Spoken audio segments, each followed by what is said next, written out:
Yes, you mentioned the word change, and when I bought your book, I mean, that was the question I have. I mean, we've been hearing change from Obama.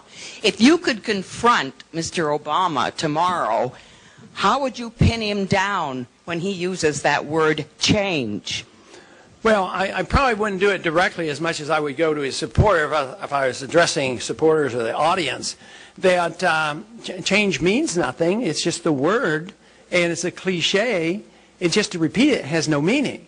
You have to say, what are you going to change? And I would argue, you offer no change. You have the same foreign policy. You want more troops in Afghanistan. You're not talking about only going to war with a declaration.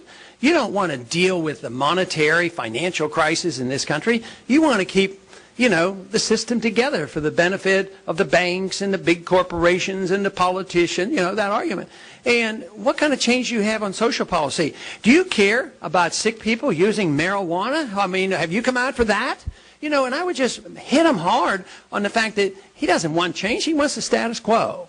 And just saying it means nothing, but he has a lot of supporters. And the one time I was asked to comment about him, I actually tried to be, fairly soft on him, but concluded that we have a lot of differences. But I tried to acknowledge that his supporters and my supporters have a lot of overlap, and they do. So in declaring what I just said, I think it has to be done in somewhat of a diplomatic manner, and then to appeal to reason and say, look, if you want change, what you need is somebody that's going to make sure you're never going to have a draft and that we're going to bring our troops on, we're going to balance the budget, we're going to have sound money.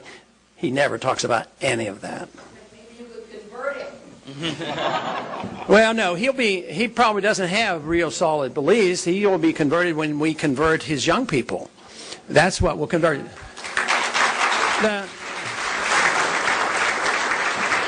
The politicians in Washington don't have much philosophy, probably never will, but that's all right. That's why we have a chance by converting people's hearts and minds, and that's where we've made our progress.